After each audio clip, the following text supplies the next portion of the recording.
शहर से कुछ किलोमीटर दूर एक पुराना सरकारी अस्पताल था। उसका नाम सिटी जनरल हॉस्पिटल था। कभी यह जगह मरीजों से भरा रहता था, लेकिन पिछले 10 सालों से यहां कोई इलाज नहीं होता था। 4 मंजिला इमारत अब खंडहर में बदल चुकी थी। टूटी खिड़कियां, सीलन भरी दीवारें और हर कोने में गूंजती चुप्पी, यही उसकी पहचान थी। लोग कहते थे कि इस अस्पताल में रात को अजीब आवाजें सुनाई देती हैं, कोई बच्चों के रोने की आवाज तो कोई मरीज के चीखने की।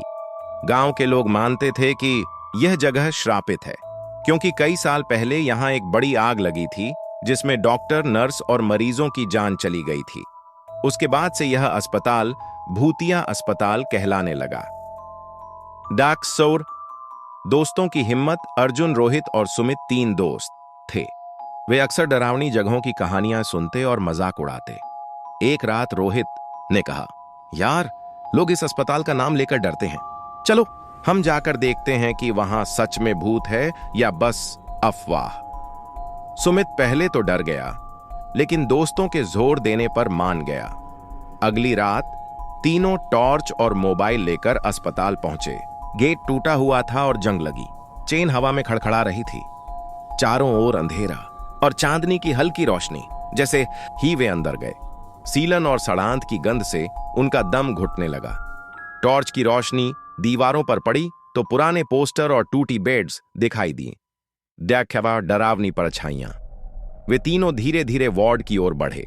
अचानक उन्हें कदमों की आवाज सुनाई दी। अर्जुन ने कहा, क्या तुम दोनों ने सुना? रोहित बोला, हां, लेकिन यहां तो हम 3 ही हैं। इतना कहते ही कॉरिडोर के कोने से सफेद कपड़े पहने एक औरत की परछाई गुजरी। सुमित डर से कांप गया। ये कौन थी? वे दौड़कर उस ओर पहुंचे, लेकिन वहां कोई नहीं था, बस हवा का झोंका और टूटी खिड़की। रोहित ने हिम्मत दिखाते हुए कहा, शायद हमारी आंखों का धोखा है। लेकिन तभी पीछे से किसी बच्चे की रोने की आवाज आई। तीनों रुक गए। दिल की धड़कनें तेज हो गईं। दाह, मौत की फाइलें। अर्जुन ने कहा, चलो ऊपर चलते हैं, देखते हैं वहां क्या है। तीनों दूसरी मंजिल पर पहुंचे। वहां एक पुराना रजिस्टर पड़ा था। उन्होंने टॉर्च की रोशनी में पन्ने पलटे। उसमें दर्ज था, 23 अप्रैल 2009 आग में 32 मरीज और 5 नर्स जिंदा जल गए। सुमित की आंखें फटी रह गईं। उसी वक्त रजिस्टर अपने आप पलटने लगा। पन्ने तेजी से हिलने लगे, जैसे किसी ने हवा में झोंका मारा हो, और फिर अचानक पन्ने रुक गए। मैं यहां हूं। ये शब्द देखकर तीनों का खून जम गया। और असली डर। अचानक कमरे की ट्यूबलाइट अपने आप जल उठी और टिमटिमाने लगी। उसके नीचे वही सफेद कपड़े वाली औरत खड़ी थी। उसका चेहरा आधा जला हुआ था और आंखें लाल। वो धीरे धीरे उनकी ओर बढ़ने लगी। सुमित जोर से चीखा और भागने लगा, लेकिन दरवाजा अपने आप बंद हो गया। अर्जुन और रोहित ने दरवाजा खोलने की कोशिश की, लेकिन वो हिला भी नहीं। औरत की हंसी पूरे कमरे में गूंज रही थी।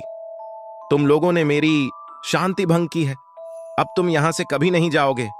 उसने हाथ उठाया और टॉर्च अपने आप बुझ गई। कमरे में अंधेरा छा गया। और दागरे भागने की कोशिश। अर्जुन ने साहस दिखाकर कहा, हमने तुम्हें नुकसान नहीं पहुंचाया, हमें जाने दो। लेकिन औरत चिल्लाई, तुम्हें वही भुगतना होगा जो हमने झेला। अचानक खिड़की का शीशा टूटकर उड़ने लगा। हवा इतनी तेज थी कि उनकी सांसें रुक रही थीं।